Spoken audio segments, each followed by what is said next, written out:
on a laissé le désert s'installer. C'est accru parce qu'il fait... Voilà, je prends le relais. Bonjour à tous. Merci si vous venez de nous rejoindre sur France Info. Nous étions en train de regarder François Bayrou en direct donc de Saint-Laurent de la Cabréris où il s'est rendu accompagné de Bruno Retailleau au contact des sinistrés. Vous l'avez entendu, ils sont en train d'évoquer évidemment cet incendie qui ravage l'Aude, le département de l'Aude, incendie qui s'est donc déclaré hier. On va peut-être faire un point d'étape, 17h01 si vous êtes avec nous sur France Info, avec Éric Brocardi qui est avec nous. Bonjour monsieur, merci d'être là. Je sais que vous êtes fatigué puisque vous avez passé la journée à nous donner des informations à tous, mais j'aimerais refaire un point avec vous. Vous êtes porte-parole donc des sapeurs-pompiers de France. Pouvez-vous nous dire où nous en sommes de ce feu à l'heure où on se parle ?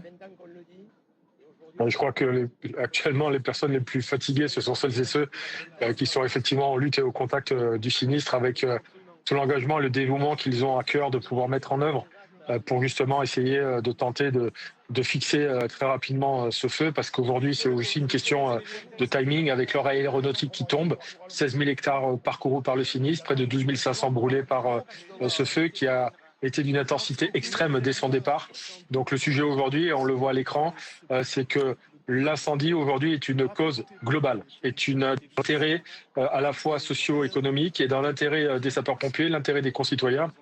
Et aujourd'hui, lorsque le Premier ministre descend justement sur le terrain pour regarder ce qu'il en est, cela veut dire que globalement, on est sur un sujet d'enjeu national en ce qui concerne les ambitions de l'État vis-à-vis de la protection civile, vis-à-vis de tout l'univers des sapeurs-pompiers, mais aussi de toutes celles et ceux, on l'a entendu à l'instant à l'écran, celles et ceux aussi qui font l'environnement, celles et ceux aussi qui contribuent justement à la protection, et de permettre aujourd'hui d'offrir des solutions qui, à terme, pourront permettre de mieux protéger les concitoyens, que ce soit dans leurs habitats, mais aussi dans leur intégrité vitale.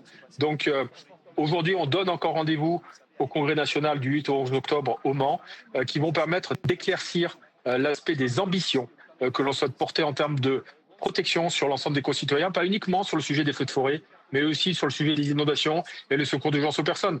Donc vous le voyez très bien qu'aujourd'hui, c'est devenu un enjeu global, national, qui touche tout le monde et qui forcément amène aujourd'hui malheureusement des larmes, amène aujourd'hui à des sujets qui touchent le cœur des sapeurs-pompiers, mais de l'ensemble des concitoyens lorsque des maisons disparaissent. Justement, vous parliez d'ambition. La question que l'on se pose aujourd'hui, lorsque l'on voit les chiffres, puisque les chiffres de la base de données des incendies, c'est qu'aucun feu n'a parcouru autant d'hectares depuis au moins 20 ans. C'est le deuxième feu le plus important, même en 50 ans. Est-ce que la France est prête pour ces méga-feux ? La France a toujours été, pour ainsi dire, prête et a acquis de l'expérience et des retours d'expérience pour permettre de continuer à évoluer et d'aujourd'hui, en termes de feux de forêt, d'être toujours leader dans ce domaine, puisque nous exportons notre savoir-faire, notre compétence vis-à-vis des autres pays européens. Et c'est en cela aujourd'hui que la France est porteuse, on va dire, d'exemplarité sur leur technique et leur tactique. Alors beaucoup vont dire, mais avec autant de maisons brûlées, oui, mais il faut prendre aussi le fondement à l'origine du feu pour expliquer ce qu'il en est et l'état actuel des choses. Nous devons conserver ce leadership en termes de lutte contre les incendies.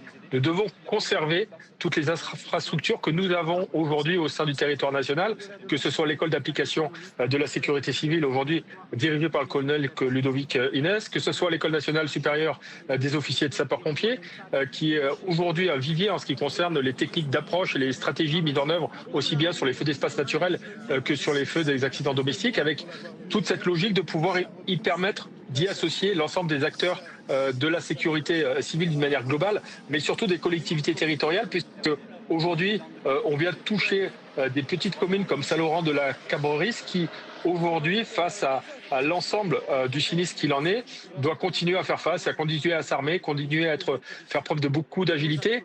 Et on doit remercier l'ensemble des équipes des 12 communes qui ont été impactées par ce sinistre. Et effectivement, ces 50 dernières années, nous avons vu des développements d'incendies qui étaient hors normes et qu'on qualifiait déjà à l'époque, au début des années 2000, notamment au niveau du feu de Vidauban dans le Var, qui ont permis à un moment donné de redéployer, de redonner du sens en termes d'aménagement du territoire, d'équipement des moyens.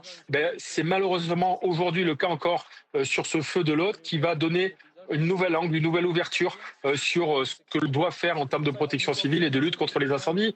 Je tiens à rajouter simplement une chose, c'est qu'aujourd'hui, les sapeurs-pompiers, hommes et femmes qui sont sur le terrain, continuent à lutter d'arrache-pied. Ce qu'il faut évoquer aussi, c'est la difficulté sur le terrain, tant aussi bien au niveau des moyens de communication pour transmettre les informations, parce que les ondes sont brouillées par l'intensité du sinistre, parce qu'il est difficile d'avoir le maintien des batteries, tout simplement en termes de moyens radio, d'avoir la permanence de l'eau en permanence sur le sujet de l'alimentation en ligne, mais c'est surtout aussi le fait que c'est pendant ces dernières 24 heures que les sapeurs-pompiers ont subi des défaites où à chaque fois que les déploiements des tuyaux au sol n'ont pas permis de vaincre et de rabattre les flammes, ont dû redéployer du matériel un peu plus loin. Et encore, et encore, et encore, avec toute la souffrance que cela nécessite en ce qui concerne le fait de crapahuter dans des zones qui sont extrêmement difficiles d'accès. Donc encore un grand coup de chapeau, un grand coup aussi sur le fait qu'à un moment donné, nous allons avoir une fenêtre d'ouverture météorologique, tout simplement pour permettre d'abattre ces flammes, de permettre à un moment donné de limiter le fait d'avoir un feu qui revienne sur ses pas et qui déstabilise encore une fois le déploiement stratégique qu'a mis en place le commandant des opérations de secours. Donc encore une fois, agilité, concentration, stabilité dans le commandement qui ont permis aujourd'hui de continuer à progresser petit à petit avec aujourd'hui l'accompagnement psychologique des concitoyens qui aujourd'hui sont dans le désarroi. Merci beaucoup Éric Brocardi, merci pour votre analyse. Je me permets de vous interrompre puisque vous le voyez peut-être à l'image. François Bayrou va prendre la parole. D'abord, nous avons voulu venir avec... Regardez bien les caméras, s'il vous plaît. Oui, je recommence. Nous avons voulu venir avec le ministre d'État, ministre de l'Intérieur et le ministre chargé auprès de lui de problèmes de sécurité. C'était très important pour nous d'être là parce que la catastrophe est une catastrophe d'ampleur inédite. C'était très important parce que des centaines et milliers de personnes se sentent atteintes dans ce qu'elles ont de plus précieux, leurs biens, leurs maisons, leurs vignes. Pour ceux qui travaillent dans le tourisme, le paysage qui est atteint. Et donc c'était après presque 24 heures de combat de tous les pompiers, de tous les soldats du feu, des élus qui sont là et qui n'ont pas dormi de la nuit. C'était très important que nous soyons avec eux pour dire deux choses. D'une part, chaque fois que une partie des Français sont atteints par une catastrophe de cet ordre, la solidarité nationale doit s'exprimer, jouer. Elle a joué à plein parce que les services de l'État et les services de sécurité ont été immédiatement, j'allais dire, dans la minute mobilisés. C'est très important aussi parce que c'est l'avenir qu'il faut penser, l'avenir de ces territoires.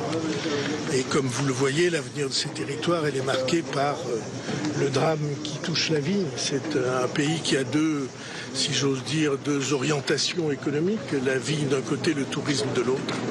Et les deux sont atteints. Et ce que disent les chefs d'exploitation et les personnes qui travaillent dans le tourisme, c'est deux choses. Il faut nous aider aujourd'hui en voyant les déclarations possibles de catastrophes naturelles, en voyant les questions d'assurance qui ne sont pas simples, parce que les pertes de récolte, on n'est pas sûr qu'elles soient assurées. Et donc, vous aider aujourd'hui et préparer ce que demain doit être.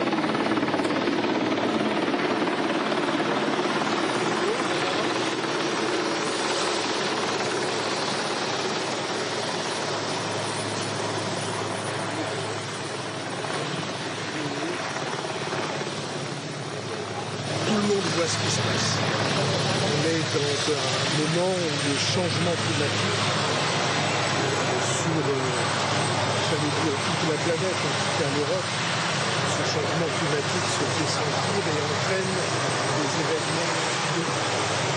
Et l'événement aujourd'hui, c'est un événement qui est lié au réchauffement climatique et lié à la sécheresse. Et il faut qu'on réfléchisse avec les élus locaux, avec les responsables professionnels, avec les parlementaires et le gouvernement.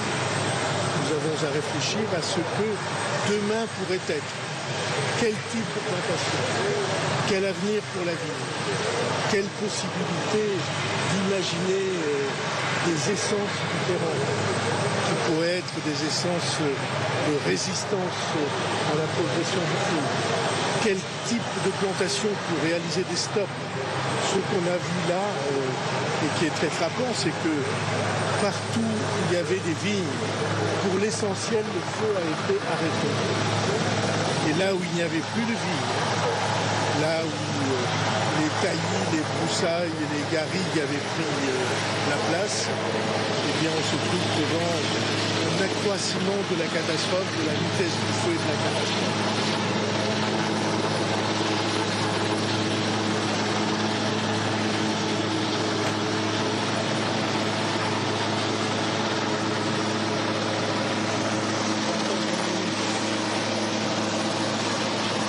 C'est difficile d'entendre le Premier ministre s'exprimer puisque, vous le savez, sur place, il y a 4 Canadair, 2 Dash, des hélicoptères, on vient de l'entendre, avec des bombardiers d'eau, évidemment.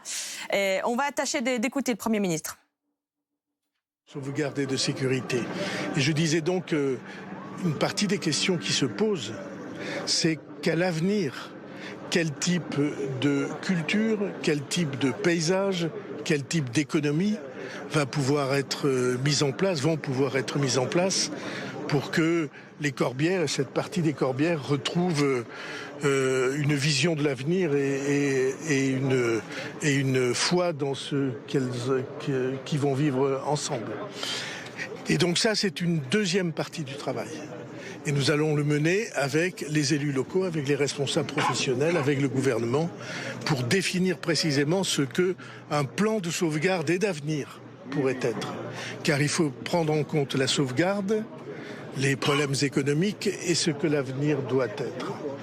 Et puis après, il y a encore d'autres réflexions à conduire. Nous parlions avec le ministre de l'Intérieur de la recherche d'un plan d'alerte très précoce sur les incendies. Alors aujourd'hui, ici, il y a eu alerte très précoce, quelques minutes seulement.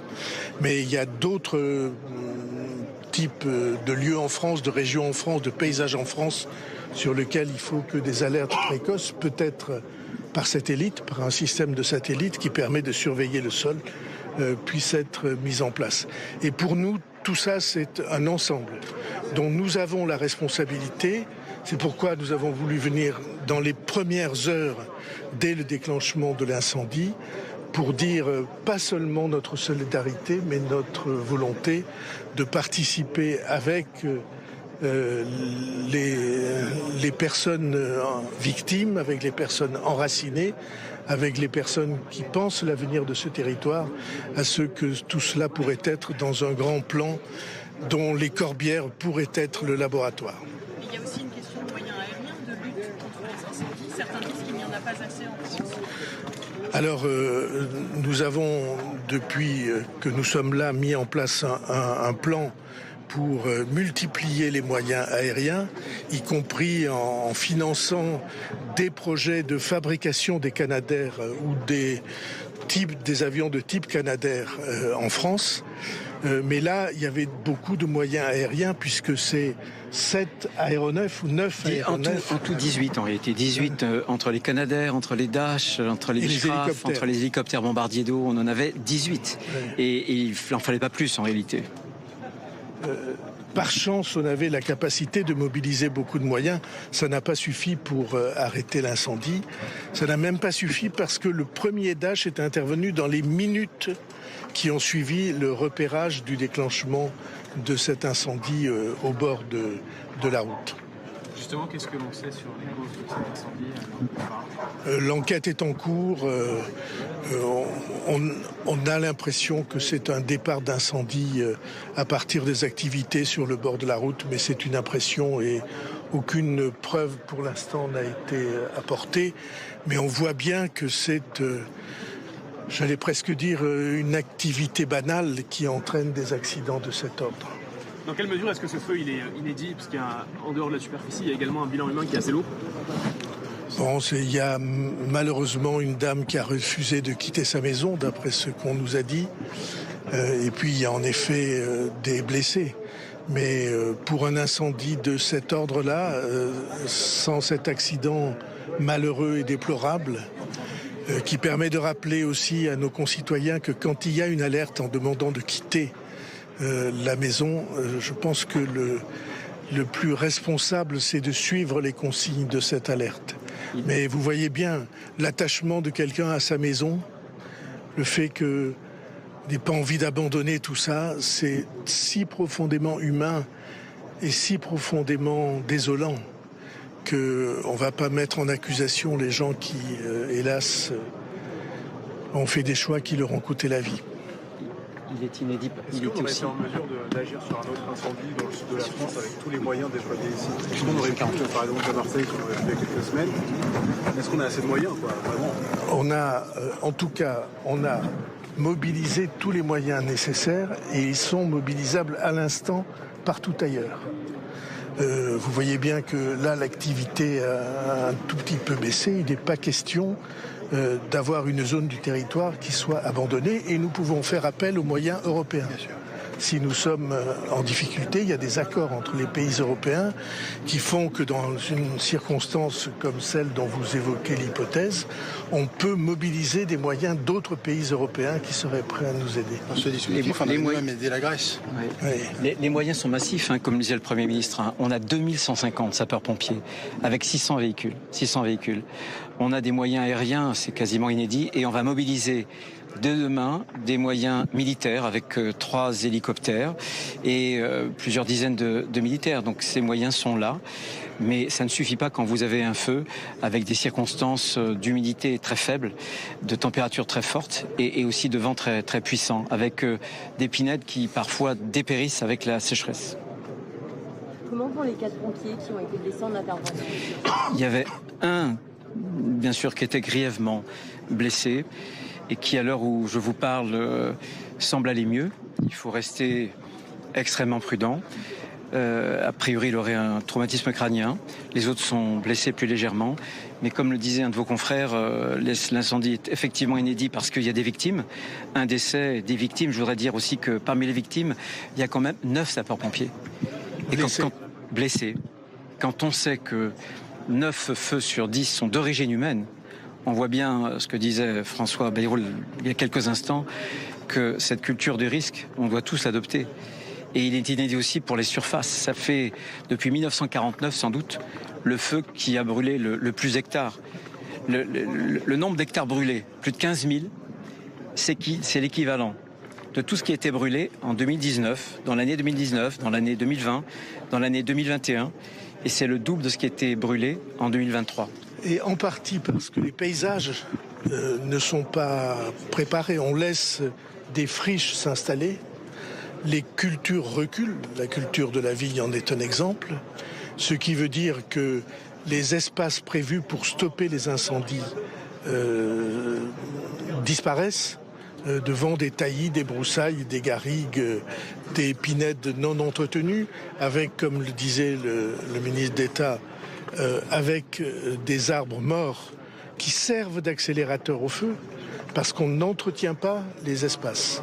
Et vous voyez que tout ça, c'est une politique à repenser à la fois du point de vue de l'équilibre écologique et de ce qu'il va être avec le changement climatique, l'adaptation au changement climatique, la pensée de ce que doivent être les villages, les maisons, les plantations, les cultures, l'entretien des forêts.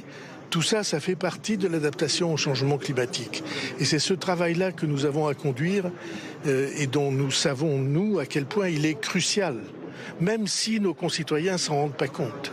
Et on voit que les OLD ne sont pas forcément respectés dans tous les cas, que les maires ont du mal à mettre en place ces obligations de débroussaillement et pourtant ça peut sauver des maisons. Est-ce qu'on donnerait peut-être plus de moyens aux maires, peut-être pour mettre des amendes C'est une très bonne question sur laquelle on a constaté dans le cadre du Beauvau de la sécurité civile et que l'on se propose probablement d'intégrer dans les pouvoirs donnés aux maires supplémentaires dans le cadre du texte sur la police municipale qui viendra à la rentrée. On a déjà prévu qu'ils aient des capacités de coercition beaucoup plus importantes et de sanctions beaucoup plus importantes. Et rajouter sur ce qu'a dit tout à l'heure le ministre d'État, 9 incendies sur 10 c'est d'origine humaine, mais plus de la moitié de cette origine humaine sont de caractère involontaire. Je qualifierais plutôt d'irresponsables. Je qualifierais plutôt d'irresponsable. C'est souvent de la négligence qui entraîne ce que l'on vit aujourd'hui. C'est-à-dire des viticulteurs en difficulté, des maires en difficulté, des habitants en difficulté. 2000 pompiers sur place hier, une flotte aérienne mobilisée fortement. Tout ça parce que quelqu'un a été négligent à un moment ou à un autre. Et cette irresponsabilité-là, il faut savoir la sanctionner très fort. Monsieur le Premier ministre, quel est le moyen, le bras de levier que vous avez pour faire accélérer les procédures d'indemnisation des pauvres gens? Nous allons mobiliser tout ce qui existe. Et si on peut, un peu plus. Parce qu'on est obligé d'être à leur côté. Mais vous savez à quel point les obligations administratives existent, qu'on ne peut pas d'un trait de plume les rayer. C'est pour ça qu'on est là pour mobiliser, accélérer, fédérer et entraîner pour qu'il y ait de véritables réponses. Mais je me mets tout à fait à la place et aux côtés de ceux qui ressentent la situation comme terrible pour eux et qui attendent de l'aide que nous sommes là pour leur apporter le plus vite possible. Mais je sais que le plus vite possible, c'est généralement pas assez vite. On est tous témoins de ces difficultés-là quand il y a une catastrophe. Merci.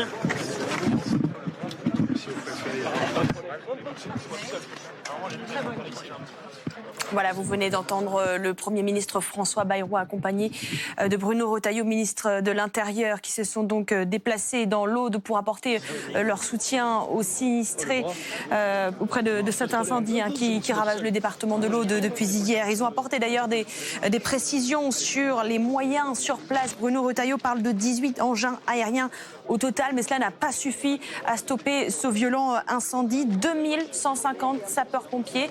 Cela a évolué depuis le début de la journée. On parlait de 1800 pompiers. Là, on est passé à 2150 pompiers mobilisés sur place. 600 véhicules également. On fait état aussi de 9 pompiers blessés. Le Premier ministre qui a répété à plusieurs reprises, il a parlé de catastrophe d'ampleur inédite. Il faut réfléchir à ce que demain pourrait être. Il parle d'un plan de sauvegarde et d'avenir. Sophia Dolé est avec nous en direct de Saint-Laurent de la Cabrérice. C'est là où le Premier ministre vient de prendre la parole à l'instant. Sophia, vous avez entendu comme nous François Bayrou parler de catastrophe d'ampleur inédite.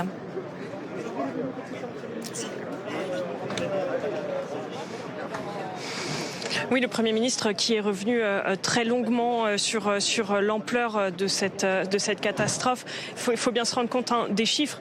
16 000 hectares ont été parcourus au total lors de cet incendie qui fait toujours rage. Il a traversé pas moins de 15 communes différentes et a avancé par moments à vitesse de 5 km par heure, nécessitant la mobilisation de plus de 2100 sapeurs-pompiers, d'une dizaine de moyens aériens, parmi lesquels des Canadair, des Dash, des hélicoptères bombardiers d'eau ou encore des moyens aériens permettant les investigations également sur place. François Bayrou qui est également revenu sur la responsabilité qu'auront les pouvoirs publics dans la gestion des espaces naturels pour éviter que la végétation ne dépérisse, ne dessèche trop, parce que on le sait, c'est notamment parce que ici le vent, mais également la sécheresse très forte ici, ce sont des indicateurs qui ont permis à cet incendie de prendre une ampleur extrêmement importante, extrêmement rapidement. Et donc François Bayrou a dit qu'il faudra discuter avec les maires, les élus locaux, mais également avec les agriculteurs, les viticulteurs qui eux aussi ont été touchés par certains endroits par cet incendie.